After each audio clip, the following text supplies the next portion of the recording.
Hello, and welcome back to Invisible Thread with Evelyn Block. Today, I'm joined by André Cronjé, wildlife cinematographer, ecological field study designer, and someone who has spent over 2 decades learning how to pay close attention to the world around him. What I didn't expect was how much this conversation would ask me to pay attention to. Here's André. André Cronjé. There we go. Yeah. Yeah. Thank you so much for doing this with me today and for taking the time to have this conversation. And I would love for you to intro yourself, actually, because I know what I know of your work is your cinematography.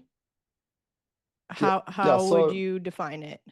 I'm a wildlife cinematographer and ecological field study designer, and I also teach Tai Chi. So for Hmm. me, those two worlds are actually so similar because ultimately, what I do is I learn how to pay close attention to things, whether it is animals in the wild or just observing your body impulses and reactions and learning from that. So I really see myself as a seeker, not in an abstract sense, but really as someone who observes closely and learns from experience. That's really beautiful. When we met, you were working on the farm. Could you talk a little bit about what exactly you were doing at the time and what that looked like? Yes. I believe that was either at the premiere or at the wrap party of The Biggest Little Farm, the series, Hmm. which is it's a 12-part documentary series that was funded by Disney and National Geographic. And it is a follow-up series of a feature film documentary called The Biggest Little Farm that was released in 2018, I believe, with a huge success. And based on the success and really just world influence that this documentary, The Biggest Little Farm, has had on a environmental education level worldwide. Based on that success, Disney and National Geographic funded the series, the follow-up series, which is where we met, you and I. So really, the series was taking a much deeper delve into the story based here in Los Angeles, where a lovely dynamic couple and also friends named John and Molly Chester had a big dream of taking quite a dilapidated agricultural piece of land in Moore Park outside of Los Angeles and turning that into arguably one of the most biodiverse areas in Southern California, known as Apricot Lane Farms. So, roughly 14 years ago, I was a volunteer in a program called WWOOFing, which is a worldwide organic volunteer group that basically allows you to work on various biodynamic farms as a volunteer. And really, for me, it was a bit of a getaway from the television world. I needed a bit of a sabbatical. At the time, I was at the tail end of series directing a, a series, a wildlife series, which stretched over, I think, the course of 3 years almost. And I also, at the time, worked at quite a big international wildlife television series, which I also hosted. So I was quite burnt out and needed to just get away from the TV world. And as these things work, when you try to get away from something that you are destined to be involved with, you fall deeper into it. And when I got to Apricot Lane Farms, I forget the year, I think it was 2013 or 2012 is when I was there.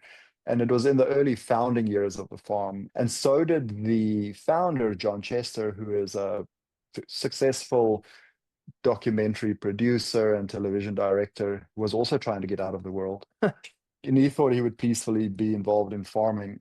When I got there, I was just overwhelmed by the beauty Hmm. of the farm and just the vision of what they're trying to do.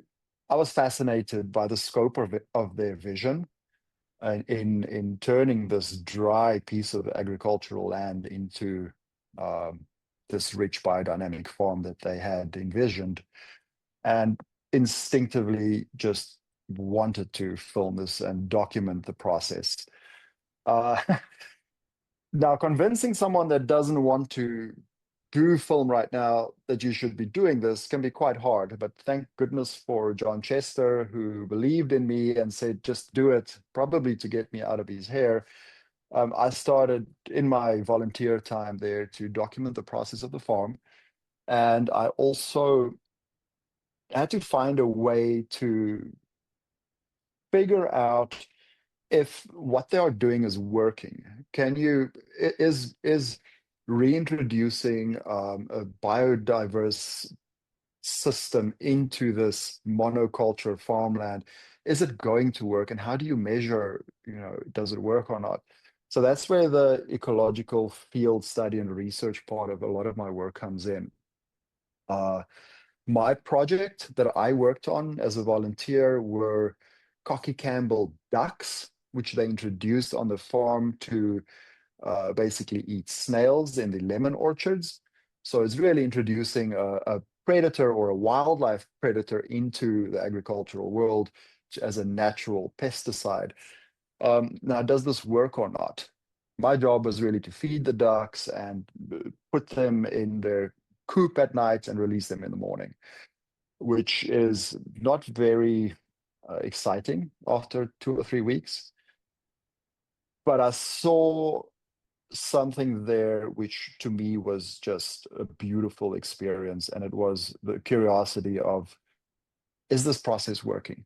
So I ended up, long story, I ended up doing a research project, developing a research project. I took the entire pasture, divided it into 4 by 4 foot squares, labeling the squares, and literally every day counting snails before the ducks would go into this area, counting the snails in that area, monitoring how many snails the ducks eat over a period of time. I believe my research ended up lasting a month and a half.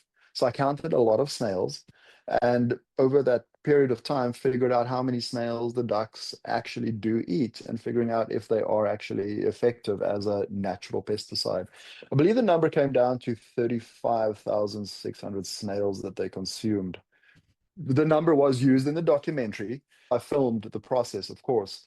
And the duck scene, if you are familiar with the documentary, turned out to be quite a big turning point in the film, which is quite a interesting story in the creative process for me. And I think it really describes my and certainly maybe a lot of people's journey in the documentary world, in that sometimes you have a great idea, no one wants to do it. You're going to be stubborn and keep wanting to do it, and you have to persevere and just do it in the end if you really believe in it. And somewhere it will hopefully pay off. Um, I pitched the concept of my research and the small film that I was making on the farm at the time, the film being the process of doing this research, which I found was fascinating. And I pitched the idea to the television program that I was working with in South Africa at the time, which they rejected. Their feedback, I remember at the time, was something in the lines of, the story doesn't really hold great interest to us, and we are not looking for an international story at the moment, which I accepted, and it was great. I was also hoping that it could fund my time in the US because, as you know, it's very expensive to just be on a sabbatical. For me, failure is, I really take that very personal because I put a lot of, I put a lot of care and intention into doing things, and a sense of failure always really stings.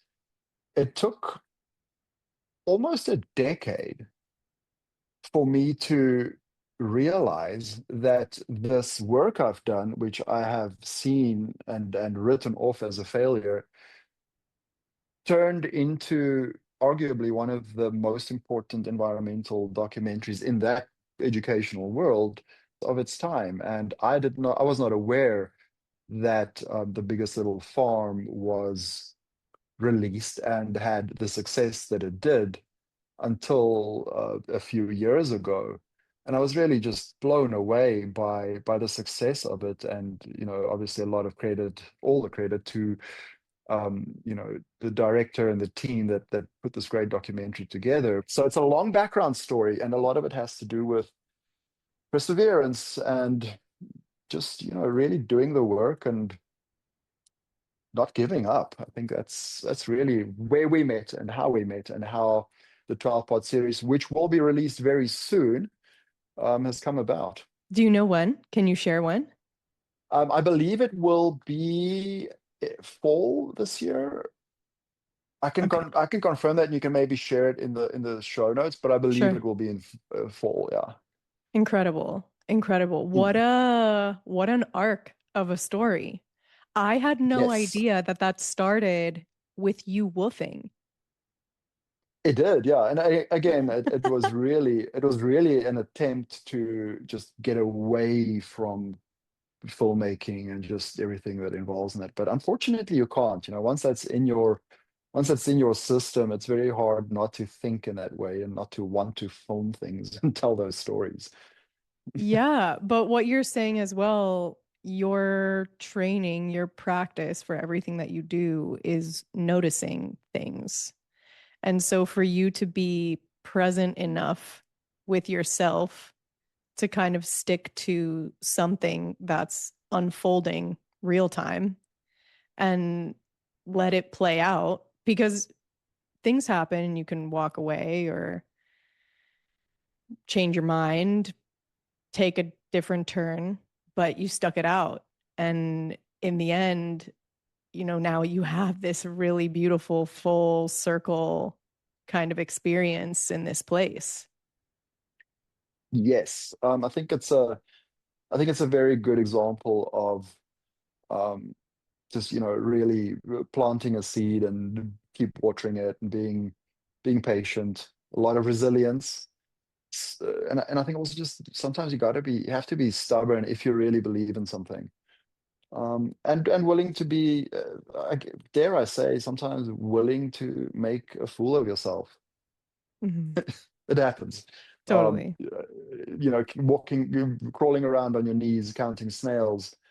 Uh, how do you explain to people what you're really doing? So I uh, mean, can you talk a little bit about so early in the story, you mentioned coming off of a series before wanting to take a sabbatical and entering this whole new chapter. What was the series that you were coming off of, and what's your background, or how did you get into all of this in the first place? Like the cinematography, but also specifically so nature focused or wildlife focused? yeah, so that's a fantastic question because um, I feel like I don't always really know what I want. Very seldom do I actually know what I want, but I can always feel what does not fit. And um, growing up, I growing up in South Africa, even though we lived in an urban environment, we had very strong ties with the farming communities. I spent a lot of time on farms, and I spent a lot of time outdoors. And just my ancestors were farmers and fishermen and hunters, and I grew up with a deep fascination and imagination in that world. So I think I've always had in my deep inner belief and in my DNA is a deep connection with the natural world. And I've always felt quite disconnected from the city or from the urban world, even though I really enjoy it and there's great great joy in being there. For me, I always had a very strong urge or need to be in nature, whether it is, in our garden or going to the closest park, or I always, after a short time in an urban environment, need to remove myself and need to go to nature almost in a restorative way. And that's always been, since I can remember, a natural instinct for me. I would always retreat to nature almost as a recharge. And it took me a long time to really understand that on a deeper level. Now I know that that is where my spirit or lives, and I need it on a very regular basis. Otherwise, I become quite, should I say, dysregulated. So I've Hmm. always felt a very deep connection with nature. How I got into the media world is really, I blame feature films and the documentaries of Jacques Cousteau for that life path, because since I can remember, I've been deeply fascinated with the work of Jacques Cousteau. I would play in our pool. I would imagine that I go on these adventures and go outside, and I have a very, very active imagination and always have, and I always would mimic what I see in films and go, live in this seemingly fantasy film world. So it's all really based on media exposure that I had as a kid, and thank goodness it was positive media exposure. Uh, and that just planted the seed that that's what I wanted to do. I wanted to make movies. And growing up in South Africa, I felt very removed from that world. It wasn't something that is easily accessible. Even though we have, especially back then, we had a film industry and we had a television industry, but it was, and still is, relatively small, but it was quite inaccessible to me. And I kind of always had to almost believe that this dream I have of making films and making quote unquote movies is beyond my reach. Uh, Even when I had the opportunity to go to after high school, I enrolled in a media course, like a 1 year um, film and television course. Even when I had that opportunity, mentally I still felt disconnected from this big world that is beyond my reach. And I guess I still feel that way. There's a great level of imposter syndrome involved when you enter this world, because there are so many greats that do fantastic big work, and you reaching out to me to do this talk is already, well, I'm sure there's other people you should rather be talking to, but I'm very grateful for having the opportunity. um, so it's really been a lifelong path and lifelong dream for me to just be in the media world and hopefully encourage people and share the exciting things that we see on a day-to-day basis. I've not always been in the wildlife side of it because, again, it seemed impossible or beyond my reach. When I started working in the television production world, it was producing and directing small television inserts, and that led me later on into working as a 3D animator. Oh, And I wow. spent I spent a lot of time sitting behind a computer, and this is way back when a 6 gig hard drive was a really big deal. And I spent a lot of my early 20s doing 3D animation and editing, and I was really deeply invested in it, but also always felt deeply disconnected from it, even though I thought that I had this opportunity and I should grasp onto this opportunity that I have and hold on to it for dear life. I reached a point where I physically felt so disconnected from sitting in this room with these computers, that I think my health, my physical health and mental health took a great knock, and I just wanted to get away from it as far as I could, and realize that there's another side of this world outside of that where I could physically go outside and just interact with the world with a camera. So I started doing that. I started filming and working really in corporate and marketing and advertising worlds. So it was a long road for me, really just climbing the ladder and working and learning different skills ranging from 3D animation, editing, presentation design, camera work, directing. It is always for me, climbing a ladder of learning skills and hopefully finding a place where I belong or where I feel like I have a voice or a platform to share something or to make a meaningful contribution to the world. That's something that's always driven me and something that I often felt very disconnected by when I was perhaps in a media world or a commercial world where I felt disconnected from the message that I'm Mm. spending my life's work on trying to create. And that might sound very negative, but I always had a deep urge to tell stories that matter or to have or to help convey a message that is a positive message. And I've always been driven by that. And I think it's very important to state that because to this day, it is really important for me to have or feel like I have meaning and purpose in my work. Mhm. I think that's been a driving force throughout my life, and I've always been always tried to be very true to that. And at times, I think there was a sacrifice involved with that, certainly financially. I could have chosen a different path several times in my life where I would have probably financially put myself in a much better position, but doing something that I intrinsically felt disconnected from. So that's been a big driving force for me. It's really the need to tell stories that matter.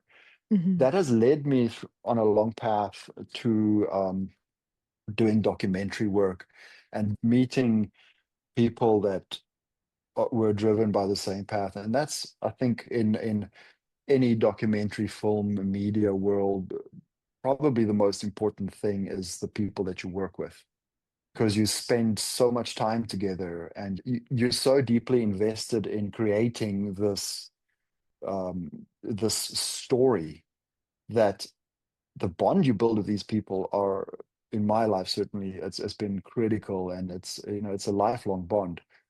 And on this path of seeking to find the opportunities and the people that I was always looking for, I found probably some of the most beautiful and life-changing people that I could have ever wished for. And that was really a big turning point for me in my life. I met a dear friend, Brenda Spahn, whom I'm going to be emotional because she passed away recently. Oh, I'm so But sorry. really, really, in finding this partner and someone to work with with the same passion and the same vision was a really big turning point. We were both at the time working in at a media production company. She was working as a director. I was working as a freelance editor. We were in this beautiful production, quite a big production house in South Africa, and they were focusing mostly on commercials. As a sideline project, they gave her the opportunity to work on a documentary, which I edited for her. Um, and that really was just the most inspiring experience of my life because finally, this dream happened.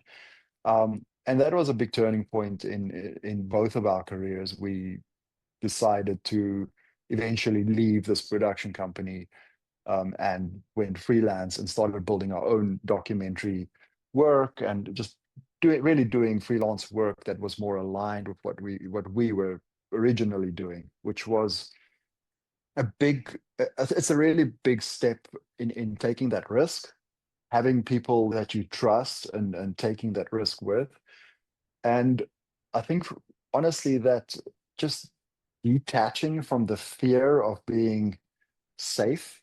By safe, I mean, having a secure job and having the safety of a production company that we were working with and completely being independent. It was terrifying at the time, and it could have failed drastically. Uh, Certainly for her, she had two sons. I was single at the time, so I didn't have much responsibility. I had less to lose, but it was a really big turning point for both of us, and it turned out that it was possibly one of the most important things that we've both done for sure in our careers. Was that documentary that you both worked on nature focused? It was the first documentary that she did. I It's a long time ago. I forget the name of the boy who was, I think, 8 years old, but he was at the time the youngest kid to climb Mount Kilimanjaro.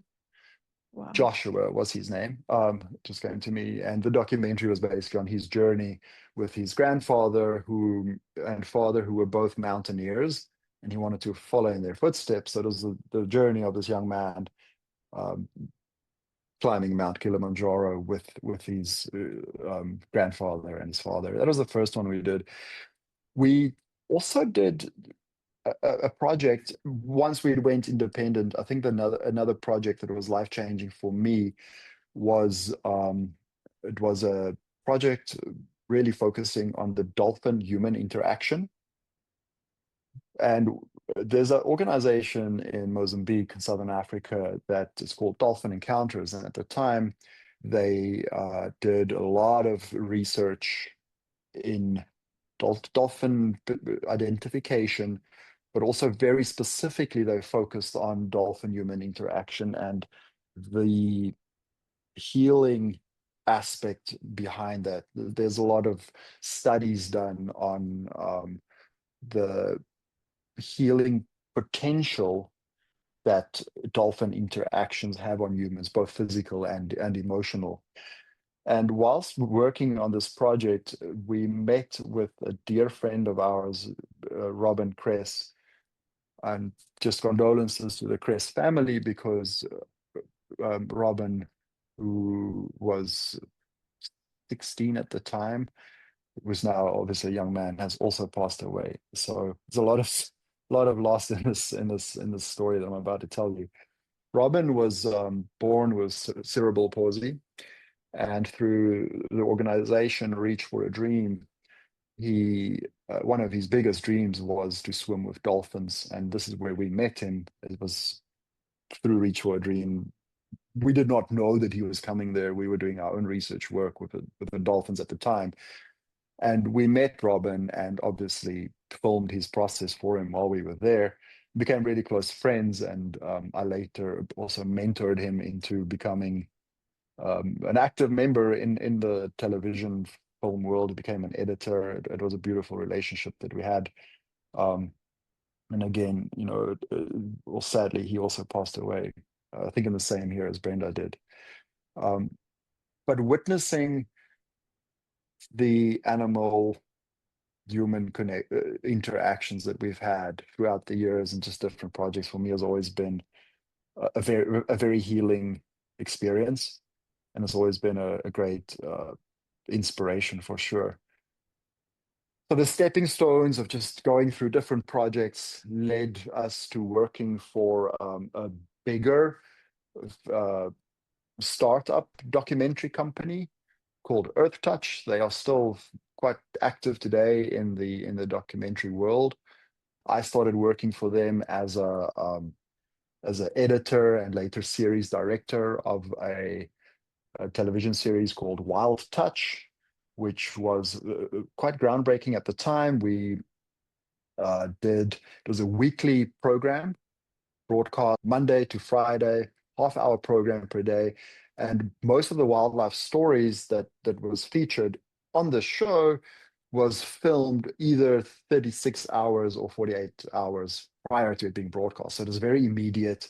It was a very Wow. high turnaround environment, almost like a wildlife newsroom. So my job was I was series director for three series of Wild Touch, which you can imagine is quite a fast-paced, high-intensity program. I produced and directed, I think it was 360 episodes, half-hour episodes over a short period of time. And directly after that, moved on to another television show called 50/50, which is also a national. I think it's still to this day one of the longest running environmental shows in the world, if I'm not mistaken. It's been running in South Africa since the early 70s.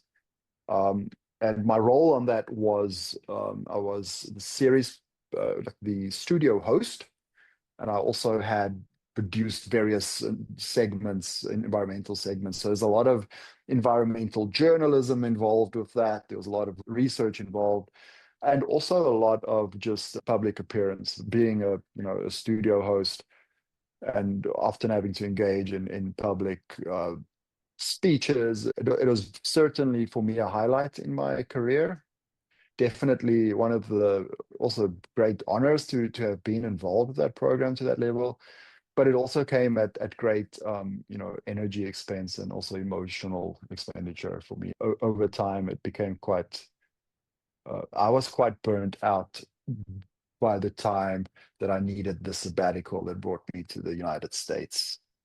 I So that's can the quick background. only, yeah, I can only imagine. I mean, with that kind of turnaround time and so many episodes, just for the 300 so series example, that's, 3 years of like constant work almost. So you were Yeah, doing it that was for some amount brutal. of years.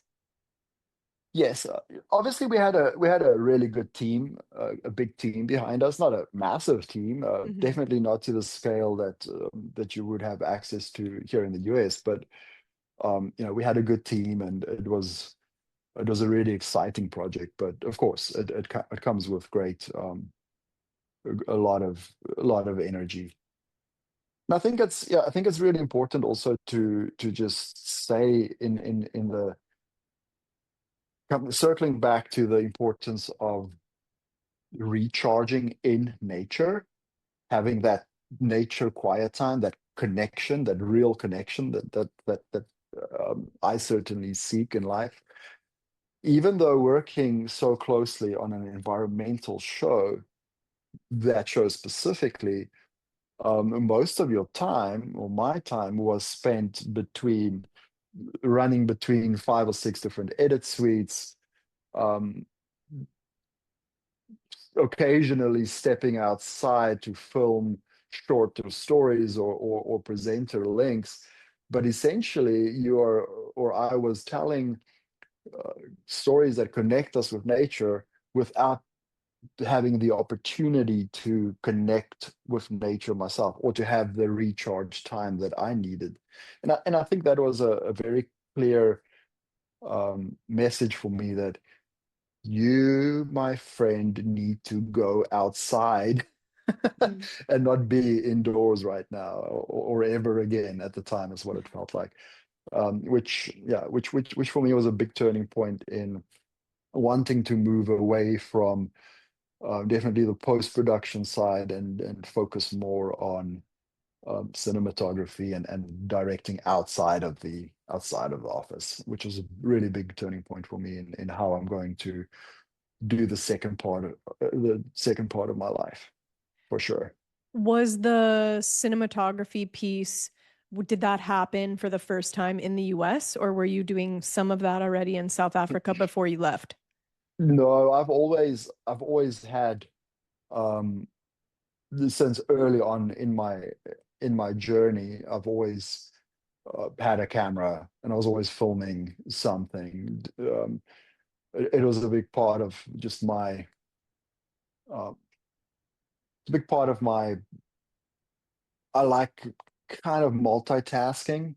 Hmm. So I've always been trained and focused on filming a story and putting it together. So a lot of inserts and television programs that I have put together, I've also shot. I just really like the full process. I like coming up with the concept, filming it, and putting it together. On a smaller scale, of course. If it becomes a bigger scale, you need you need backup. Team. Yeah. Yeah, you need team. Call the cavalry. But I've Yeah. always been, I've always been, a camera for me has always been like a basic tool that you need to have. A camera and a pocket knife. You need to have those two things, and a water bottle. Perfect. Were Yeah. you always in full disguise when you were out in nature, or not necessarily? Not necessarily. I think a lot of the like the Also, reference you're making now is that the right way to say is it? disguise is a good description. I think you're specifically referring to a lot of the time that I've spent filming on the series in The Biggest Little Farm, where Mhm. I would be in full ghillie suit or Yes. mud wrapped around me. So that's specifically um, on The Biggest Little Farm, the series.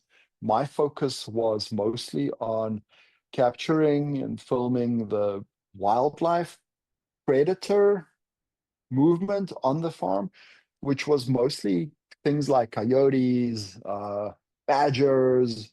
So typically in an agricultural environment, animals that does not want to be seen Mhm. and animals that are used to, am I allowed to say shot?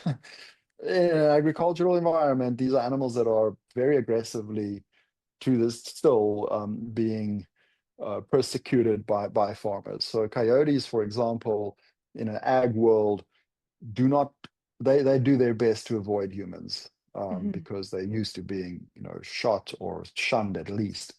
So my job was to film the role that these animals play on this farm because they play a critical role in pest management and just biodiversity. And up until then, it was almost impossible to do because these animals would just disperse or just completely avoid human interaction. So the disguise or the camouflage that you were referring to is really something that um, I learned from just having filmed big big game hunts in my youth and just having been exposed to animal tracking and exposed to predator animal behavior and knowing how to interact with them, how to get close to them without them noticing you. And also just really, I think a lot of it has to do with just knowing how to hide from a martial art perspective, just understanding how to really hide well and how to see without being seen. So it was the most fun that I could have had in a project because I got to build little gadgets or little forts and fortresses and all sorts of things to just not be seen by these animals. And obviously, most of the time I would spend in a full sniper ghillie suit, face paint, and whatever ointments I could come up with to not smell like a human. And sometimes that include horse dung, cow dung. I've tried everything from making sage paste and just anything to really hide the human scent because animals like coyotes, for example, they rely heavily on scent. So a lot of the time I would spend just researching weather patterns to know which way the wind is going to blow and combine that with days and weeks of studying animal tracks to know where the coyotes go and then hopefully predict where they will be at a certain time so that I can plan where to be to hopefully observe them, you know, trying to catch gophers or trying to stalk a sheep or avoid interaction with farmers. So it was a very exciting but very challenging project for me, definitely. But Who um, taught you how to track? so that's something like I would like to say that most South African people do growing up, but that's not true. But we spend growing up, spend a lot of time on farms and kind of it's just instinctively what you do is you look for animals and you look for game. So my father played a really big role in teaching me how to look for animal tracks, how to just really identify the different tracks, different size. It's usually antelope, but it's really just growing up in an environment where things like hunting and fishing is it's part of our culture. So, or at least the culture that I grew up in, and yeah, I think it's a natural skill that I've learned over time. And the deeper you get into it, the more fascinating it gets. And yeah, I mean that's a really big rabbit hole that you can get lost in that world, but it really is something that I've learned growing up and just throughout my life. It's always somehow it always comes up somewhere, as looking for whatever is disturbed in a natural world or or in our daily life. And once you see what has been disturbed, you'll start seeing what is behind that, and it will reveal itself. I mean, again, full circle back to what you mentioned in the beginning, this point of observation that you've mentioned, I feel like it's so ingrained in you. Looking back, so we've talked about nature being a common thread across your career and life choices and when that started to come up. And that also sounds like it was very much established from a super young age in your case. As you're moving forward in your work, what do you see for the future of Andre? In the future of Andre, I'm standing on a cliff, and it's a high, dark rock, volcanic rock cliff. And I'm looking down, and there is this deep ocean and this raging ocean of waves smashing on this cliff, and it's just such a long drop, and there's nowhere else to go but down this cliff. And I want you to imagine these little rocks tumbling down as I'm standing on this cliff, and it's just water, and it's one way, and there's no way out of this edge of this cliff. And this huge giant wave rolls in and smashes on this rock. And as I look up, the spray from this wave makes the most beautiful rainbow. And Mm. as I look at this rainbow and I take a deep breath in, I find that I just feel so grounded.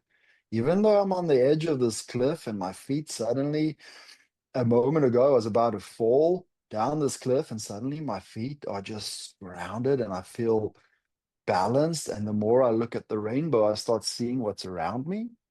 And I see that I'm on this island, and it is so beautiful. There are trees, there are fruit trees.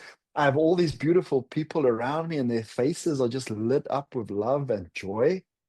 And I look at this island, which represents my life, behind me, and it's just lush and beautiful, and Mm.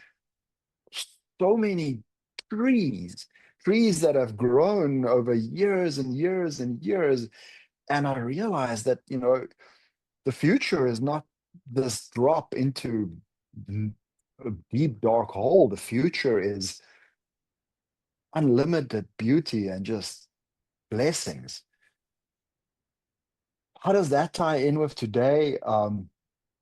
I have a son is almost 3 years old, and I have another one coming. And what I really see in my future is trying to use every tool I have and every craft that I've learned and every lesson that I've learned and all the lessons that I'm hopefully still going to learn to try to give a gift to these two beings that are in this world, and hopefully make them aware of the importance of this natural world that we are blessed with, but we're also destroying,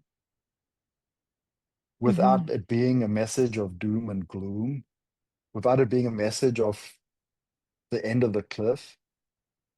I'm just really trying to figure out how to, in this modern world and in the culture that we're in, and in the emergency and the chaos of our current times, how to teach them to take a step back and take a deep breath and really connect with nature and really advocate for this natural world that we are losing.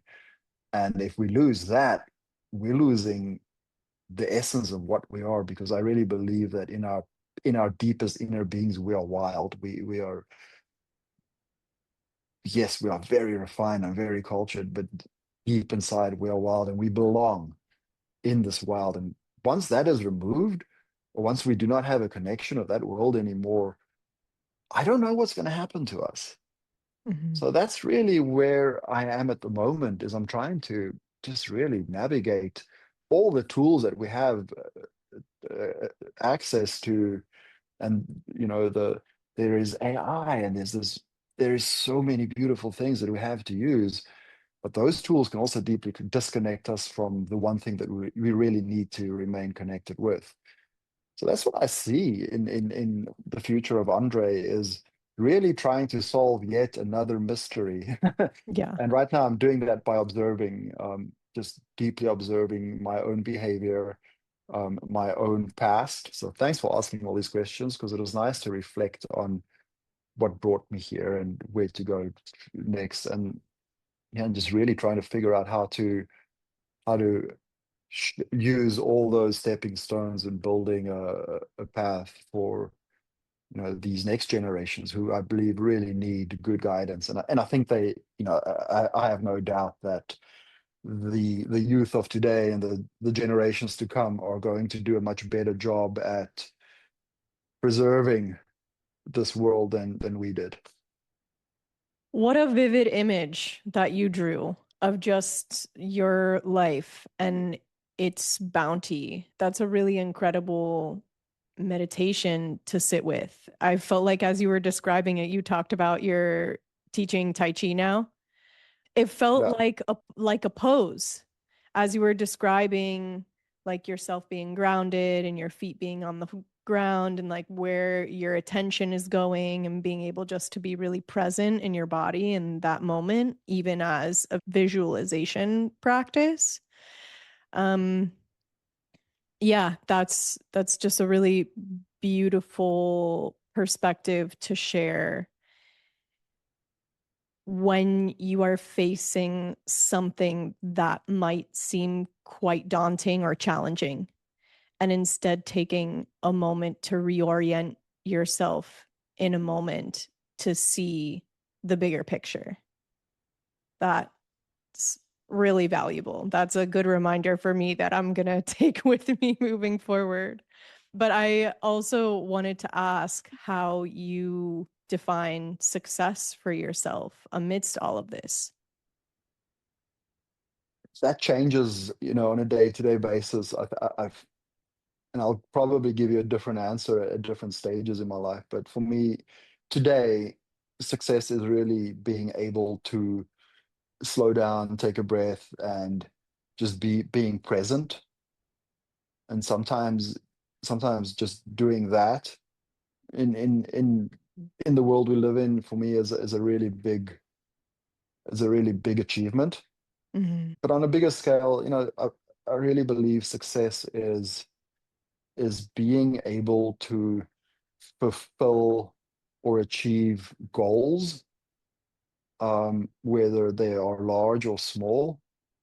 But success is also really just for me, being part of something that serves a bigger purpose that I have a shared interest in.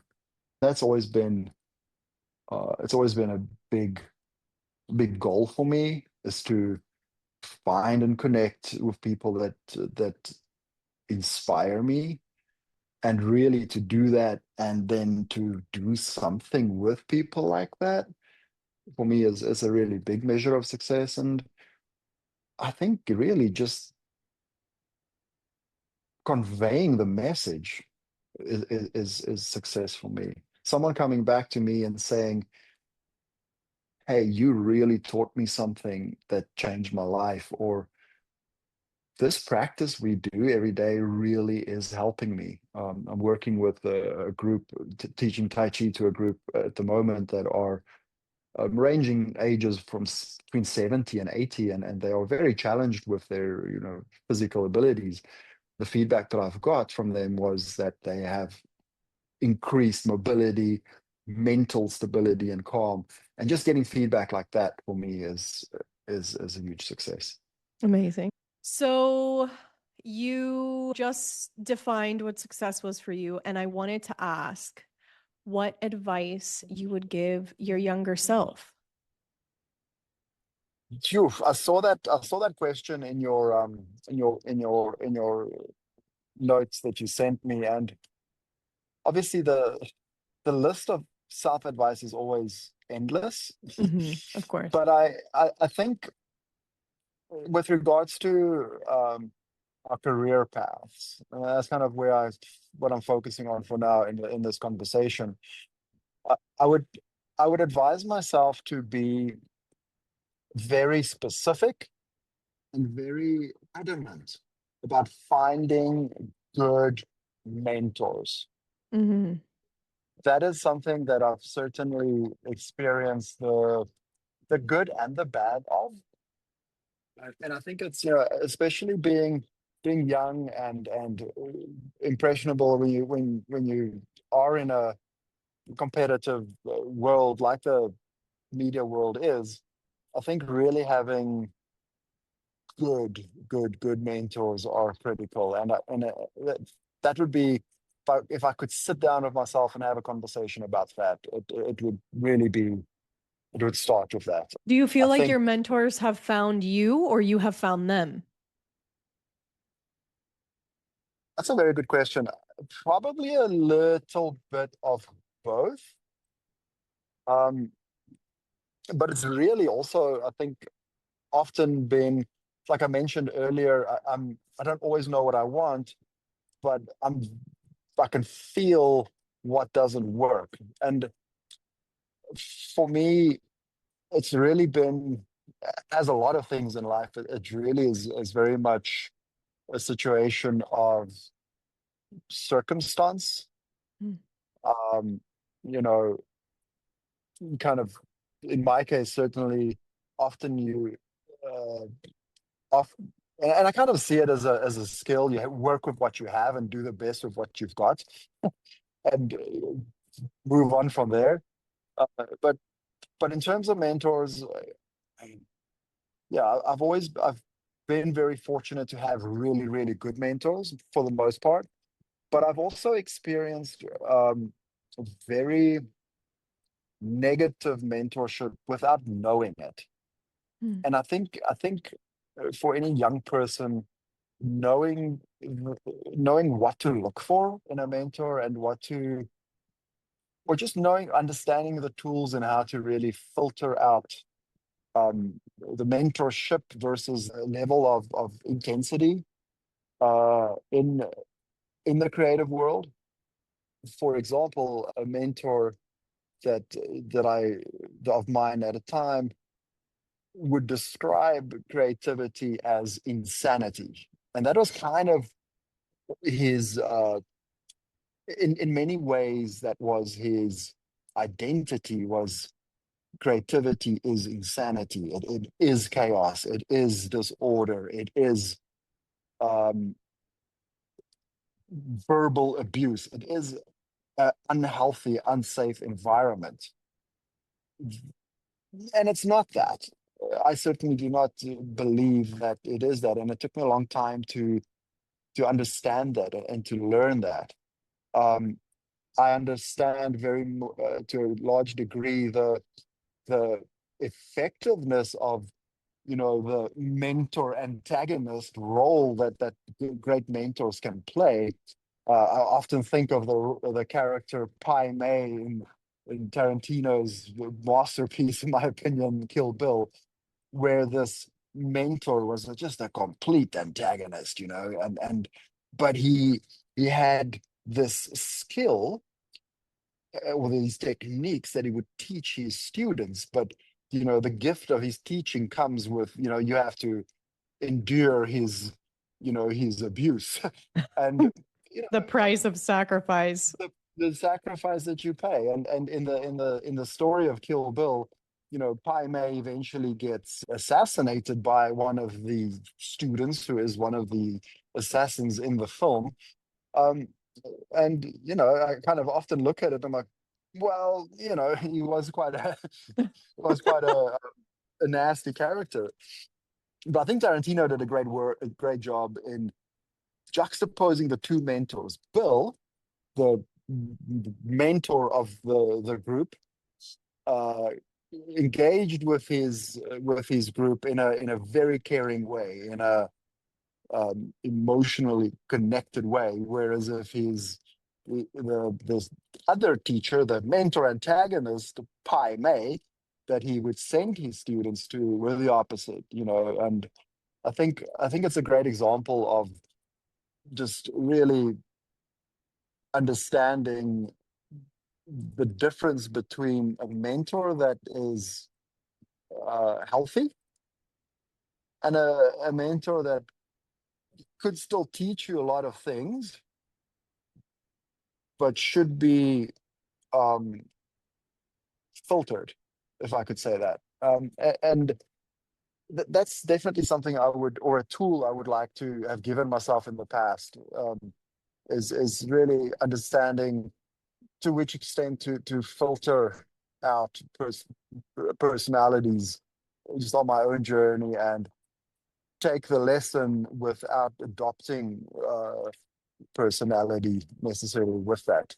I, Mhm. I I I believe I've made in my journey. I've definitely made that mistake by you know adopting just ways of communication in definitely in a creative mentor field and work.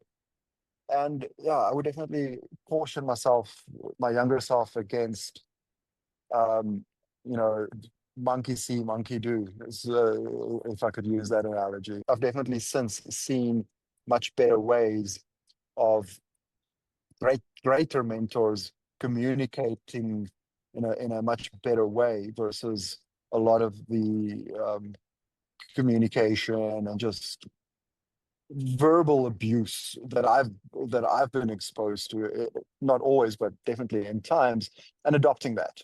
That's one of the pockets of advice that I would give younger self. Well, I think that's Uh, excellent advice because I think no matter what field you're in, you definitely encounter mentors, all the different colors of the rainbow types of mentors. Yeah, that's very, very sage advice. And your Kill Bill example was the perfect lead in to the final question. And oh, here we go. yeah. I wanted to ask a favorite song and a favorite movie of yours for right now. Yeah, there are so many. I always kind of get a bit of anxiety when people lead to that question, because where do you even begin? I know And favorites are again, tricky. Favorites are yeah, tricky. I think uh, if someone were to say to me, "All right, you can play one more song, and right now you can watch one more film, and that would be the end of it all. You can choose the last one that you would want to play or watch." I would honestly right now want to watch. Oh, again, there are two. If I would walk into a video store now and there were a vast shelf of VHS tapes, because that's how I would like to do it, I would probably pull Lost of the Mohicans or Legends of a Fall.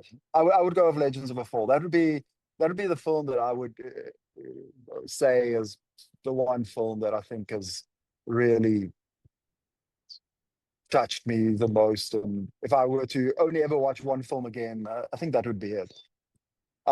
Last song to play. Sure. See, this is even harder. I would go Bohemian Rhapsody by Queen. Ah, a classic. Honestly, both Legends of the Fall and Bohemian Rhapsody. Those Queen. would be my that would be my Thank choice. you, Queen, for all that you contributed to the world. Oh my gosh, there's a whole podcast just there in Yeah, itself. just for Queen. Incredible. Well, Andre, thank you so much for taking the time and for sharing about your journey and all of the insights that you're carrying with you and into the future. I really appreciate it.